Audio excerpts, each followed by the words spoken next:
Hudson, New York. Just another small town in the middle of nowhere, right? Well, that's what I thought too, until I got here. There's something about this place that makes you feel like you've stepped into a time machine, but the destination is uncertain. A mix of forgotten industrial roots and avant-garde creativity, Hudson walks the line between the past and the future. Where old brick factories now house art galleries, and farm-to-table chefs set up shop in weathered storefronts. It's a place where you can sip espresso next to somebody who's been here for generations, or a Brooklyn transplant chasing a quieter life. This town speaks, if you listen. You might even learn a thing or two, or just leave with a story. Let's find out why this little river town is becoming, well, the next big thing.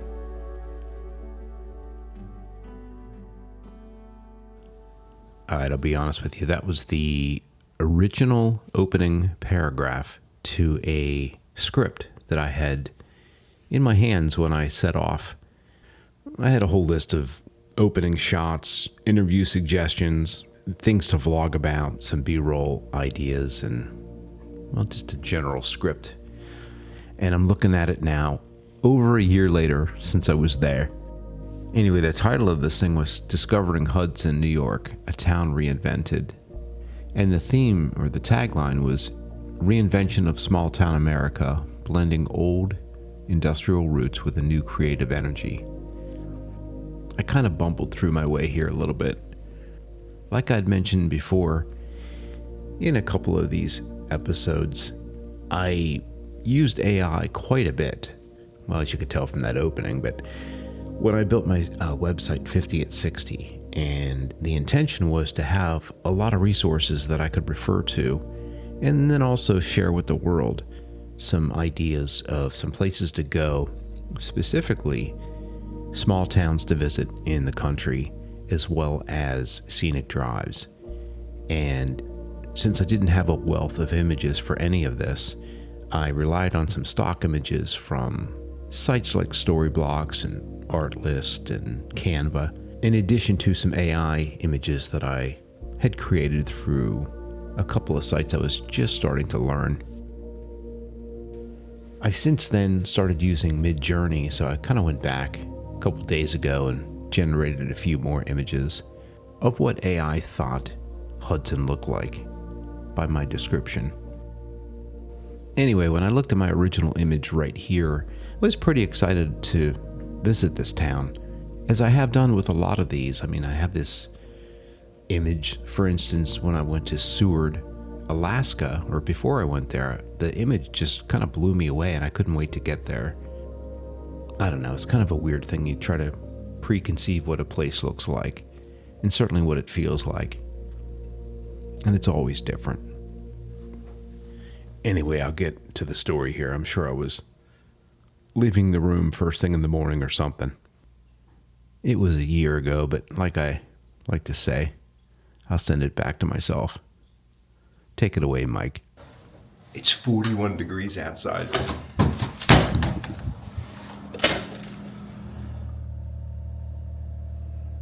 I just love the environment, you know? It's a brisk morning. It's in the fall. Change is in the air. Let's just put it to you that way. I'm going to do a little bit of a drive down Main Street video. I got to go to the post office and go to CVS. I didn't pack a razor, and I'm looking to get rid of this because it's really starting to itch. So I'll take you for a ride, and I really want to see some more fall color. You know, my hope, my original plan was I was going to go to North Carolina and Tennessee, Kentucky, South Carolina, northern Georgia, the last part of this month to really, that was going to be my fall color trip, as opposed to this loop that I did in New England was really about hitting these small towns, and the timing seemed to be good because we were slow in our season in South Florida. and I just happened to see some color. But because I did, and now I'm not going to be able to go to North Carolina, I don't think. I'm yearning for more color. So while the hurricane takes aim at Florida, God, it's so bizarre. It's like, it's so beautiful here, and it's going to be devastating down there. Anyway, we're going to see some. I'm going to go into the Catskills. I think I'm going to stay up there. I think that's the plan. We clean the windshield, clear the windows, and get a little peek at Hudson, New York. Morning light in Hudson feels different. Soft but alive. It moves across the old brick like the town itself is waking up. This town has been through a lot of changes. Once an industrial hub, then quiet for a long time. But over the past few years, especially since COVID, something shifted. People came here looking for space, for air, for possibility. Some stayed, and somehow, they've turned this old river town into one of the most creative corners of upstate New York. You feel it in the shop windows, the repurposed warehouses, the layers of history that no one's trying to hide. Hudson isn't pretending to be perfect. It's just reinventing itself, one story at a time. And this morning, I'm just kind of passing through. But already, it feels like the kind of place it's teaching itself, well, how to shine again.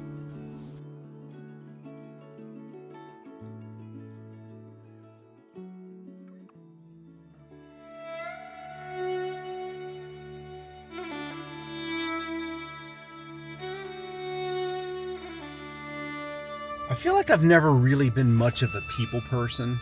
You know, I had my own business for 40 years, and I had to manage people, and that was my least favorite part because I got very focused and into what I was doing, and I didn't slow down to enjoy the personal interactions that had to take place between not only me and my staff, but me and my clients.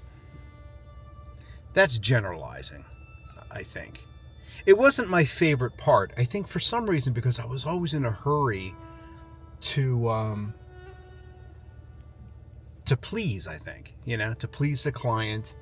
There was always this fear of not getting done in time or the client not being happy. So I really kind of like over focused on what I was doing and became very in the business instead of working on the business.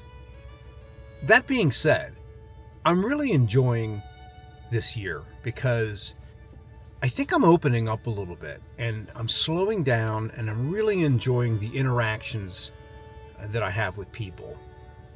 I've had a certain feeling for this town since I've been here, and it was one of, like, of course, trying to figure it out, and you don't really know until you talk to somebody. And I just talked to somebody in the post office for like 15 minutes. She has been here since 1996. I was very curious to find out a little bit about the evolution of this town and where they are as far as growth and what it was like before, what COVID had to do with people moving here. Again, it was just an interesting conversation that I think maybe 10 years ago, I wouldn't have stopped to take the time to talk to somebody like that because I was in such a rush to get things done or get to the next task that I had. So I'm enjoying the break from that. I've talked a lot about this being a sabbatical year for me, and I'm learning a lot, not only about the country that I'm visiting and the little places that I'm visiting, but the people that I'm meeting, and I think about myself. What's in my future, I guess. I think my future is going to involve a little bit more telling the stories of others. I'm trying to do a little bit of that as I travel, but I think there's going to be a lot more of that in a more organized way. Yeah. All right, so it is time to get out of here. Got to get back to the room. I got to check out in like 45 minutes. I think I'm heading to the Catskills. I might do another drive downtown here before I leave. Maybe pop in a store. But until then, it's time to get my stuff together before they throw me out on the street. Well, welcome to the Wick. The Wick used to be an old candle factory dated back in the 1860s. We are now a hotel, Marriott Hotel, of 55 rooms, 3 floors. The floor that you guys walk into is original flooring from the candle factory dated in the 1860s. All right, in classic Mike fashion here, I thought I'd totally nailed a great moment here at the front desk of the Wick Hotel in Hudson. Well, until I got back to the room and noticed the extremely loud vacuum cleaner in the background.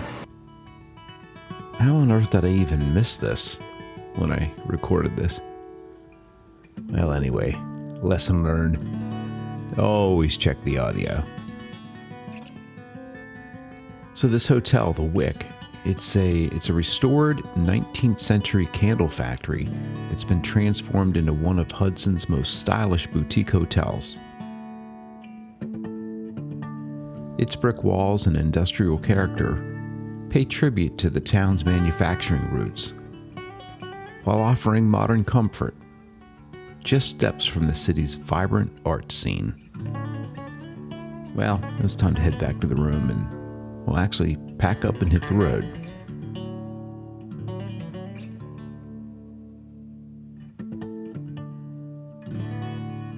I really love the paintings in here. So this is another one here.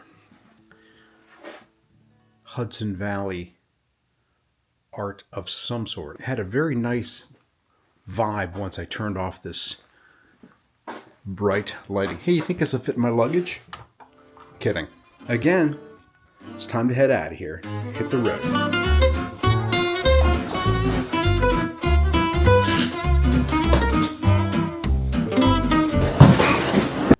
I don't know why I keep doing these things.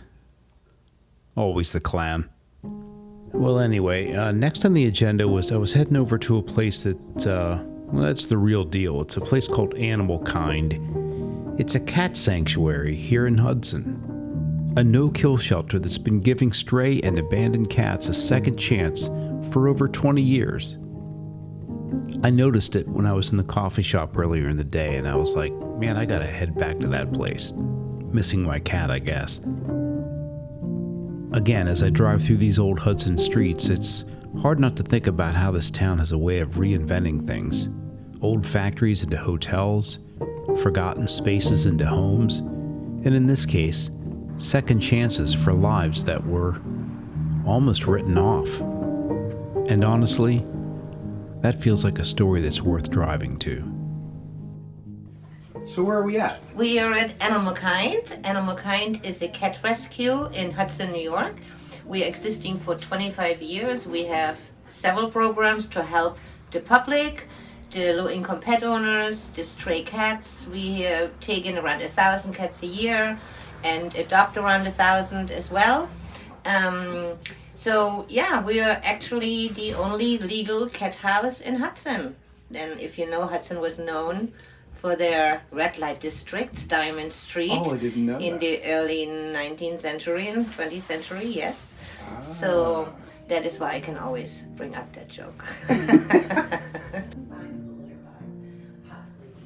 You work with on donations. I mean, what keeps Yeah, the we place are. going? Yeah, we are only. We only rely on donations and grants and fundraisers. So we are a 501c3 non-for-profit. Oh, fantastic. And times are difficult right now, as we know. You know, for everybody, especially for non-for-profits. And but our need is still great. We have programs like spay and neuter programs for low-income pet owners for their pets, medical assistance for those people as well and their pets. And then we do really hands-on rescue. We do community outreach. That means we actually drive to situations where there's a hoarding. We work with law enforcement. You know, we take in, we are truly no-kill. Okay. We do not ever euthanize others that an animal is suffering and beyond rehabilitation. Look at this little one. This is Winston. Hi, Winston. Hi, be nice. Nice back, Winston. This is Winston, you said? Yes. Every one of them has a name? Yes, And you remember all of them? I try. Where would you say most of them come from? We get them from a variety of sources. Our director actually brings them up from the New York City shelters when they get overfull, so we get some from there. We get a lot of local people who find stray cats or lost cats in the backyard. Yeah. We have people who do TNR work, and if it's not a safe location to put back, we bring them here. Look at this guy. He looks content. Yeah, and his owners lost their apartment, so they could only take 2 kitties with them. That's Leo. Does that happen a lot? It does, yeah.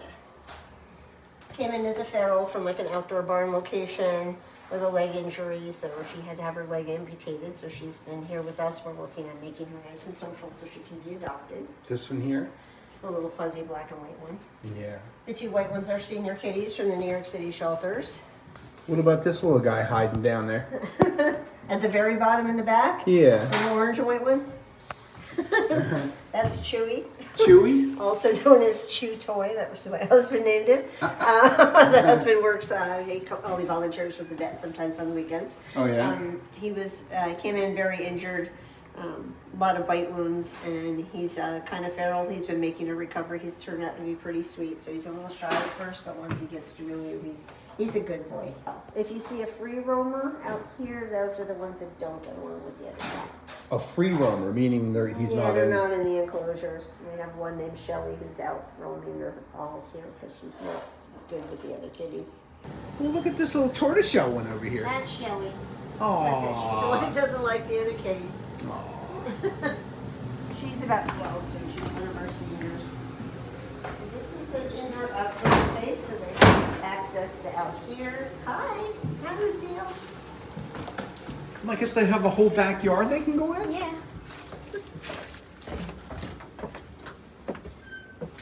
So we used to have like 15 to 20 out here. Right now I think we have 4, maybe 5. Does it stay open all through the winter?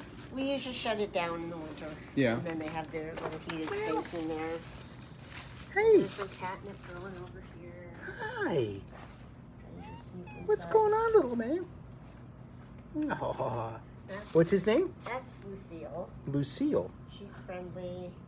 Princess is friendly, just not nice to the other cats. So it's Princess coming over. Just not nice to the other cats? Yes. Doesn't like other cats. Uh-oh. Doesn't like dogs.